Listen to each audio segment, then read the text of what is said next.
Assalamualaikum warahmatullahi wabarakatuh. Perkenalkan, nama saya Rani Rasida, calon guru penggerak Angkatan 9 dari SMK Negeri 1 Katapang, Kabupaten Bandung. Pada kesempatan ini, saya akan menyampaikan kesimpulan dan juga refleksi terhadap materi yang sudah saya pelajari pada modul 1.1 tentang pemikiran dan filosofi pendidikan Ki Hajar Dewantara. Ki Hajar Dewantara merupakan tokoh pendidikan Indonesia.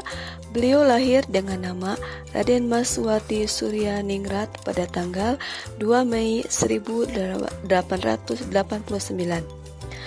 Pendidikan pada masa pemerintahan Belanda, masyarakat pribumi hanya diperbolehkan belajar sampai tahap membaca dan menulis. Sementara untuk kalangan bangsawan diperbolehkan untuk mendapatkan pendidikan yang lebih tinggi. Maka dari itu, Ki Hajar Dewantara pada tahun 1922 mendirikan Taman Siswa di Yogyakarta sebagai wujud kepedulian beliau terhadap pendidikan. Sehingga dengan adanya Taman Siswa bisa menjangkau pendidikan yang lebih luas dan merata untuk semua kalangan. Dasar-dasar pendidikan menurut Ki Hajar Dewantara adalah yang pertama, menurut pemikiran Ki Hajar Dewantara, pendidikan adalah tuntunan. Pendidikan merupakan sebuah proses di dalam tumbuh kembang anak. Pendidikan harus bisa menuntun kekuatan kodrat yang dimiliki anak-anak agar mereka dapat mencapai kesempatan dan kebahagiaan yang setinggi-tingginya. Peranan guru hanya menuntun, memberikan ide dan gagasan, serta mengayomi dan memberi contoh, serta menyemangati dan memotivasi anak, sehingga anak bisa menggali segala potensi yang dimilikinya. Atas dasar menuntun ini, maka Ki Hajar Dewantara mencetuskan 3 prinsip pendidikan, yaitu ing ngarsa sing tulodo, ing madya mangunkarso, dan tuturi handayani. Yang kedua, pendidikan merupakan tempat persemaian benih-benih kebudayaan dalam masyarakat. Maksudnya adalah semboyan Ki Hajar Dewantara tersebut bertujuan agar proses pendidikan menjadi lebih baik. Menurut Ki Hajar Dewantara juga, pendidikan adalah tempat berprosesnya menyemai benih-benih kebudayaan dalam masyarakat sehingga anak bisa menjadi manusia yang terlatih dan memahami nilai-nilai kemanusiaan. Pendidikan ibaratnya kebun, tempat di mana tanaman disemai dan dirawat sehingga menghasilkan tanaman yang sehat dan berbuah. Pendidik diibaratkan petani atau tukang kebun yang tugasnya adalah menuntun dan membimbing tumbuh kembang anak dengan kekuatan kodrat yang ada pada anak, sehingga anak dapat memperbaiki perilakunya sesuai dengan nilai-nilai kemanusiaan, dengan mendayagunakan semua potensi dan kodrat alam yang ada pada anak di sekitar anak. Yang keempat, pendidikan berpusat kepada anak. Pembelajaran yang berpusat pada anak adalah proses untuk mendorong siswa agar terlibat secara aktif dalam kegiatan pembelajaran dengan mempertimbangkan karakter siswa. Pembelajaran dan pendidikan yang diberikan kepada siswa harus sesuai dengan kebutuhan siswa.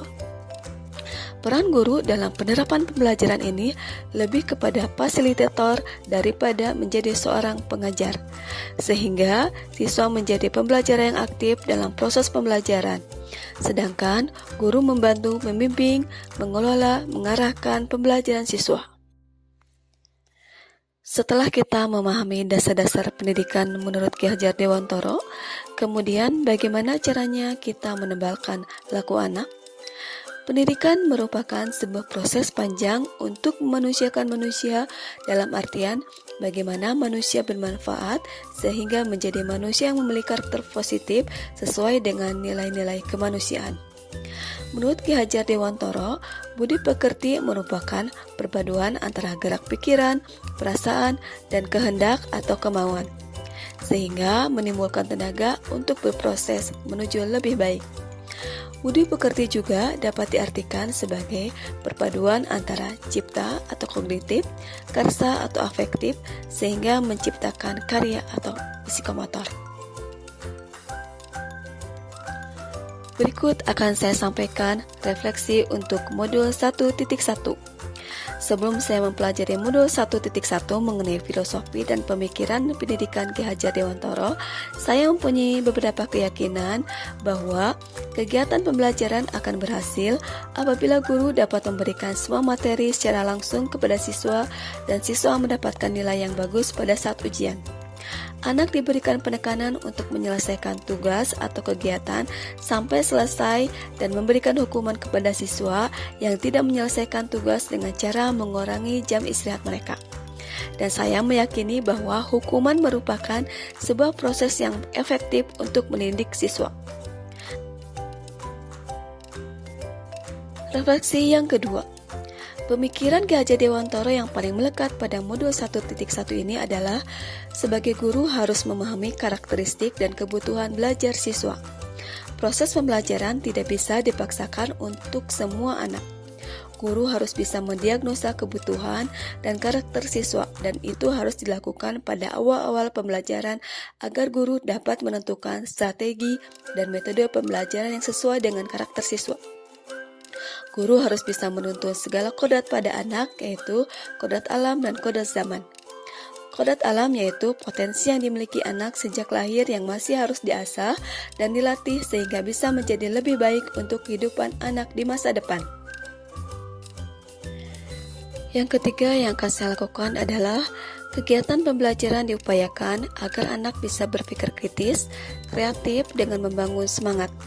Perkataan-perkataan positif seorang guru dapat memotivasi anak untuk belajar lebih baik lagi dan memulai untuk melakukan perubahan ke arah yang lebih baik dengan menciptakan suasana pembelajaran yang menarik, inovatif dengan menggunakan media pembelajaran dan metode pembelajaran yang menarik untuk siswa.